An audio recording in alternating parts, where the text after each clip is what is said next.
All right. Just don't kill me.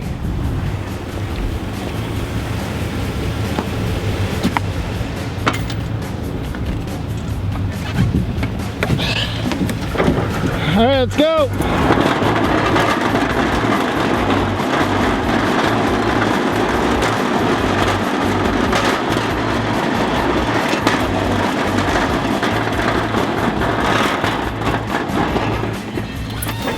Alright, so today guys, we're going to be talking about the fundamentals of snowplowing. By the time you're done with this video, you should have everything that you need to know to go out and successfully plow your first parking lot, from the strategy and how you read a parking lot to also a few of the basic things that you need to avoid when you're snowplowing. This, guys, is Andy's very first time ever in a snowplow truck, and we're going to see how he does. And we're going to have a little bit of fun today, guys, because we're going to keep track of just how many mistakes he makes on his very first trip out. Start up on that side and get it all moved down this way with an angle, plow at an angle. And that is the exact wrong thing to do. Why is that? Well, because if you start on the upward side,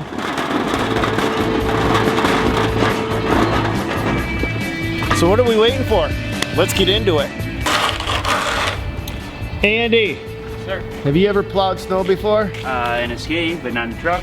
Okay, it's kind of Andy's first time. Yeah. But it may be some of your guys' first time. So today what we're going to be talking about is the absolute fundamentals of snowplowing. The first thing that we always do, we have to understand that every single lot has a strategy. There is the absolute most efficient way that you can plow that parking lot possible. And that's what we're going to be talking about today. Now, every lot's going to be different. The fundamentals remain the same. What you see Andy doing right now is the very first thing that has to be done whenever we come into a parking lot, and that is clear the sidewalks first. Then we can move on to do the rest of the snow plowing. If you don't clear the sidewalks first, you'll plow the entire lot, and then the shovelers will come through and they inevitably toss the snow into your clean lot, leaving you another mess to come through. What'll happen is that rivulet almost inevitably is going to do one of two things. It's going to go back up onto the sidewalk you just cleared, or it's going to go into the lot. So instead of shoveling that out, what you've got to do is we got to take the truck and we've got to come right in tight to that and kind of go by feel, nice and slow. I mean, you can hand shovel it, Andy, but the best way to do it is if you've got 1,000 feet of curbs and sidewalks on a site, is to use the truck and to feel that edge. You don't want to slam into it, you just want to go into it and you want to just kind of hover real close to that. Then you may have to do a little bit of hand touch up at the end of it, but that's going to be the best way to do it. First time plowing with the truck. Let's see how he does.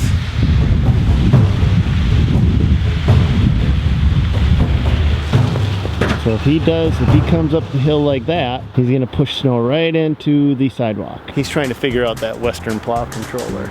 No, I'm not coming down there. Isn't that controller simple enough you can just intuitively figure it out? Said with no sarcasm at all.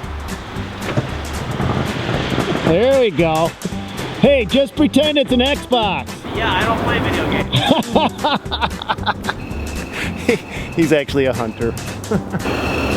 What's wrong? I can't get it to go left.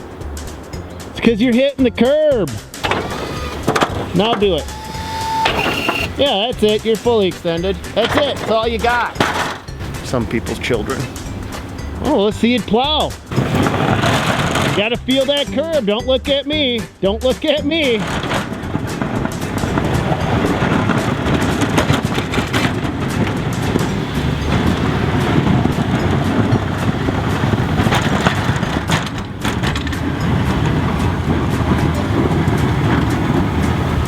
Use the force, Andy.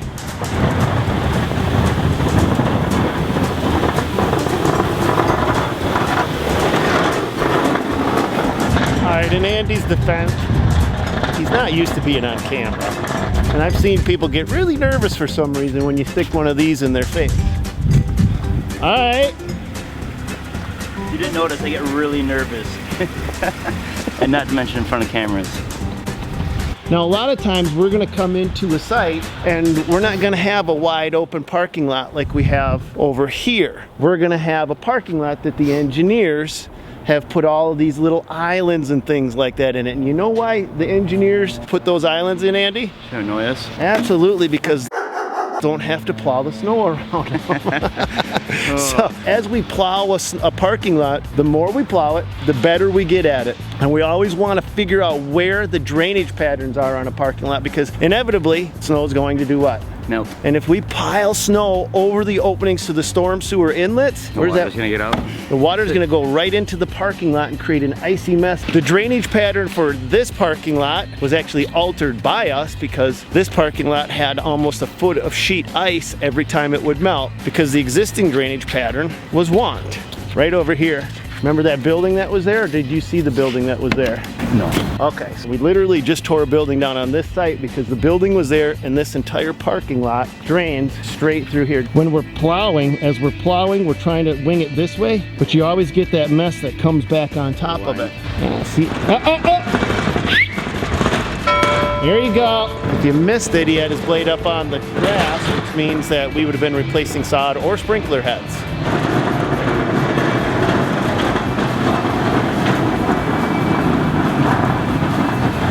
Hey, slow down, tighten it up and go by feel. There you go. It's not a race.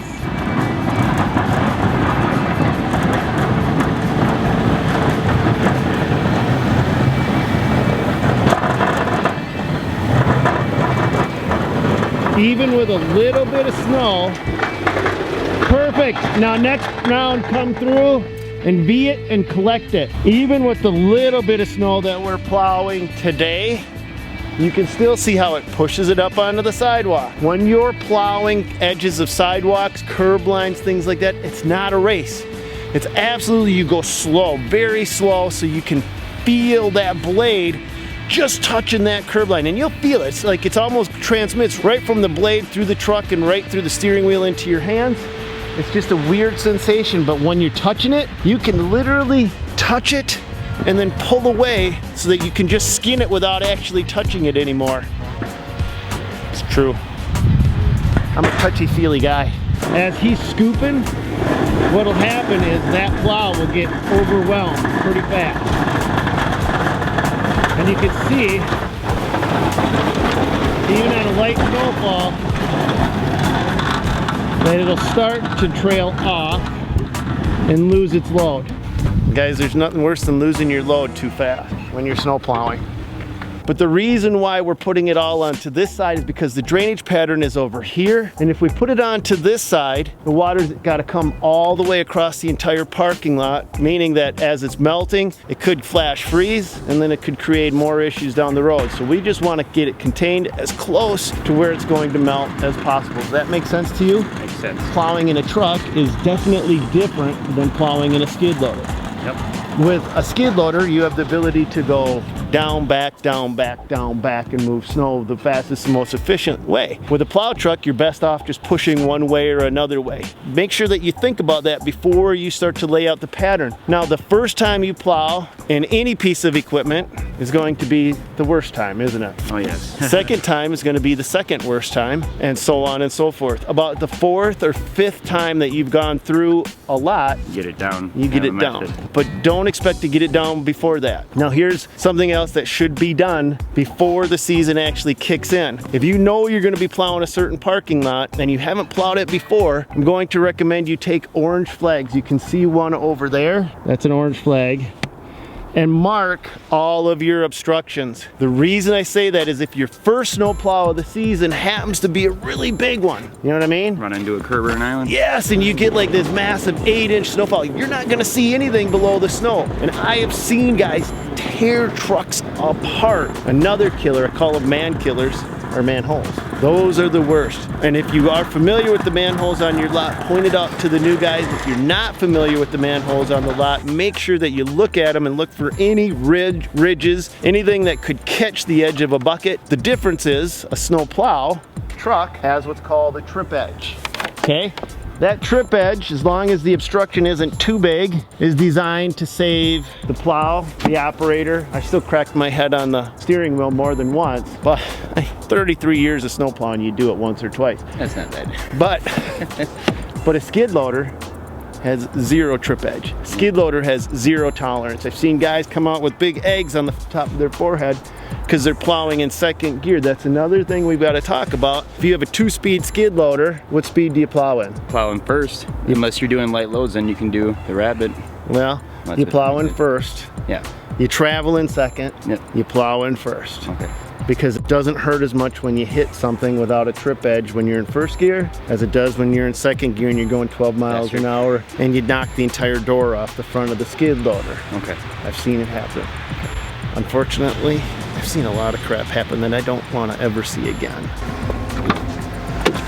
Do you plow in a truck in 4 high or 4 low? I would honestly not know that. 4 high. 4 high? So 4 low, maybe once a year I use 4 low in some extreme situation. Other than that, hands off 4 low. Watch your mirrors on the side post because they do stick out further than your blade. Okay, you gotta tighten it up. You gotta get closer in. There you go. Now, we don't have back drag blades on our snowplow. Do you know why? Nope. Because we have skid loaders. Well, I guess, yeah. So that's why we don't need it. So, but if you don't have a skid loader to do all your back dragging for you, well, you know what, whatever. Get a back drag blade. They make them specifically for them, so let's do it. All right. He's looking at me like, is this right? Well, I just didn't know if you were saying all right like this. Oh, oh. What are you doing? Okay. He doesn't even know. So when you're back dragging, the most important thing you can look at is if you're back dragging next to a car, is the car next to it, because as you're back dragging the snow, it's gonna want to flop and roll toward that car. So he just did everything wrong, but remember, he's a noob. He's got his little training diapers on when it comes to snow plowing in a truck. He's a good sport.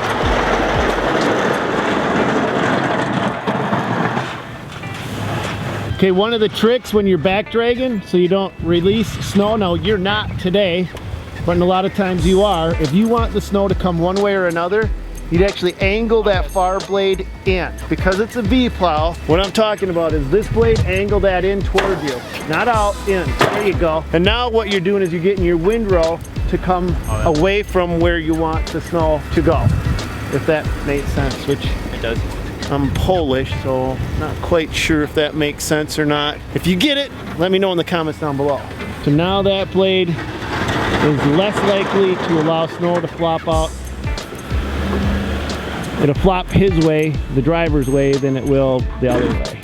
Okay, so now you got the entire rest of this parking lot to do. What's your strategy? Start up on that side and get it all moved down this way with an angle. Plow at an angle. And that is the exact wrong thing to do. Why is that? Well, because if you start on the upward side and you start plowing it this way, down the hill, you're gonna put it on this sidewalk, and you're gonna end up stockpiling the majority of the snow right in our drainage path.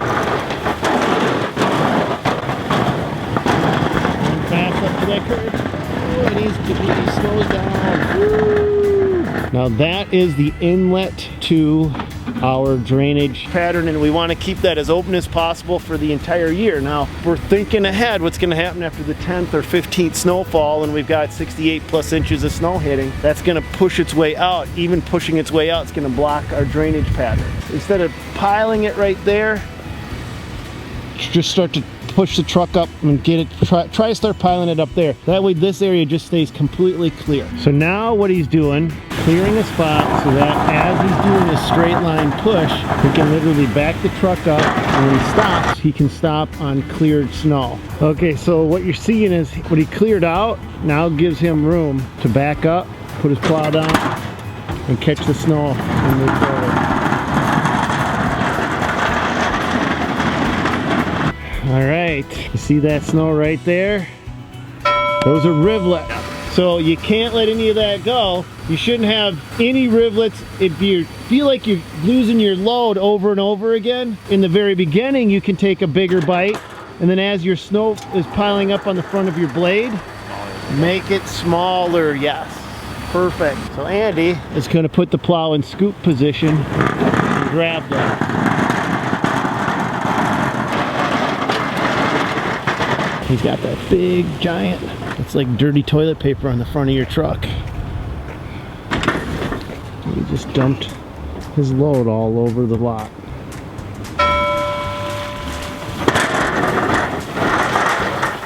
Hey, so you guys are learning what not to do just about as much as you're learning what to do.